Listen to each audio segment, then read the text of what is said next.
बघा, जयाने 8 तासात 50 किलोमीटर अंतराचा प्रवास केला. त्यापैकी काही अंतर तिने 4 किलोमीटर प्रति तास प्रमाणे पायी तर 10 किलोमीटर प्रति तास प्रमाणे सायकलने कापले. तर जया एकूण किती किलोमीटर पायी चालली असा प्रश्न सोडवायचा कसा सर? लेकरांनो लक्ष द्या. एकूण अंतर आहे, गणित म्हणते की 50 किलोमीटर. लक्ष द्या. यातलं काही अंतर ती 4 किलोमीटर प्रति तास प्रमाणे पायी कापते. मग हे पहिलं अंतर म्हणजे x1 अंतर ती 4 किलोमीटर प्रति तास प्रमाणे पायी कापते. या पायी अंतरासाठी x1 हे पायी कापलेलं. आता त्यातलं x2 हे जे अंतर आहे लेकरांनो, ती 10 किलोमीटर प्रति तास प्रमाणे सायकलनं कापते. 10 किलोमीटर आणि प्रति तास हे x2 अंतर म्हणजे सायकलनं कापलेलं. लक्षात घ्या. प्रश्न, जया एकूण किती किलोमीटर पायी चालली असा प्रश्न. अशा पद्धतीची मांडणी आणि हे सर्व पायी आणि सायकलवरचं 2 भागात कापलेलं अंतर ती एकूण 8 तासात पूर्ण करते. म्हणून इथं काय करायचं, समोर 8 आणि तास हे 2 अपूर्णांक तयार झालेले दिसतात. समोर हा 2 टप्प्यात पायी आणि सायकलनं केलेला प्रवास आणि प्रवासासाठी लागलेला वेळ आहे 8 तास असं गणित म्हणते. लक्ष द्या. मग आता x1 भागीला 4 म्हणू बराबर अधिक स्वरूपात इथं x2 भागीला 10 समोर या संपूर्ण प्रवासासाठी लागलेला वेळ 8 तास. हे तास आहेत. हे अपूर्णांक अधिक स्वरूपात मांडायचे. लक्ष द्या. आता इथं छेद अपूर्णांकाची बेरीज करायची म्हणजे छेद समान करावा लागतो. म्हणजे काय करायचं, इथं 4 ला 5 न गुणा, 10 ला 2 न गुणा. लक्ष द्या. अर्थात 4 पंच 20 होतील. छेदाला ज्या संख्येनं गुणलं त्याच संख्येनं अंशाला गुणा असा गणितीय नियम. म्हणून 5 गुणिला x1 5x1 अधिक इथं सुद्धा छेद 20 व्हावा म्हणून 10 ला 2 न गुणा, 10 दोन्ही 20, अंशाला सुद्धा 2 न गुणा, 2x2. लक्ष द्या. समोर 8 तास. आता लेकरांनो छेद समान झाला 20. 5x1 अधिक 2x2 बराबर 8. हे तास आहेत. लक्षात ठेवा.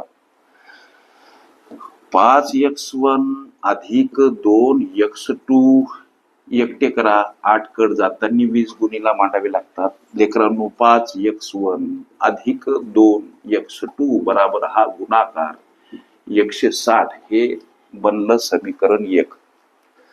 आता दुसरं एक समीकरण तयार करा जेणेकरून उत्तराप्रत पावलं सहज टाकली जातील.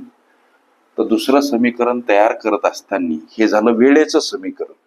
आता अंतराचं, एकूण अंतर 2 टप्प्यामध्ये तिनं कापलं किती हो, तर त्याचं उत्तर 50 किलोमीटर. x1 पायी कापलेलं अधिक x2 सायकलनं कापलेलं हे 2 टप्प्यात कापलेलं अंतर आहे 50 किलोमीटर. हे समीकरण दुसरं तयार होते. लक्ष द्या. आता या x2 ला एकटं करा. या 50 कडे जाताना हे x1 वजा स्वरूपात हे दुसरं समीकरण का तयार करायचं, तर उत्तराप्रत आपल्याला पावलं टाकता यावीत. x2 इथे x2 दिसते. लक्षात घ्या.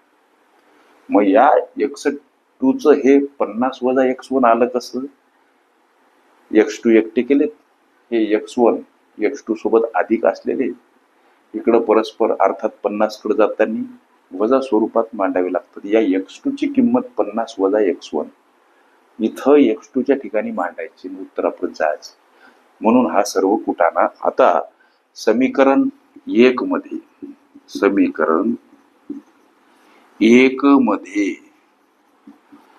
x2 ची किंमत ठेवा.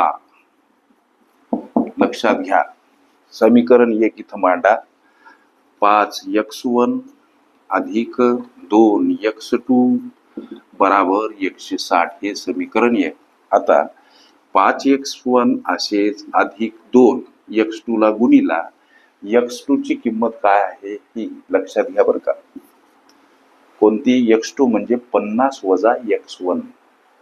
मग x2 च्या ठिकाणी इथं मांडत असताना हे x2 2 ला गुणिला आहेत याचं भान म्हणून कंसामध्ये ही मांडणी 50 वजा x1.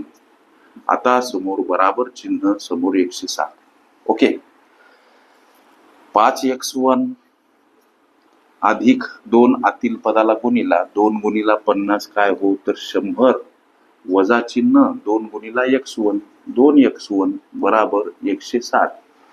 लेकरांनो हे वजा 2x 5x1 कडे किंवा जवळजवळ मांडा, जेणेकरून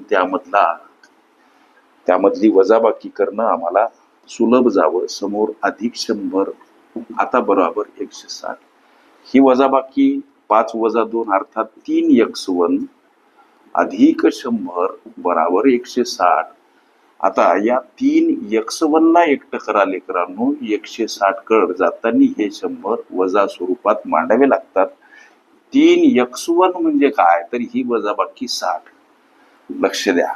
आता 3x1 बराबर 60 मिळालेत. x1 ला एकटं करू, 60 कडे जाताना 3 भागीला स्वरूपात मांडावे लागतात.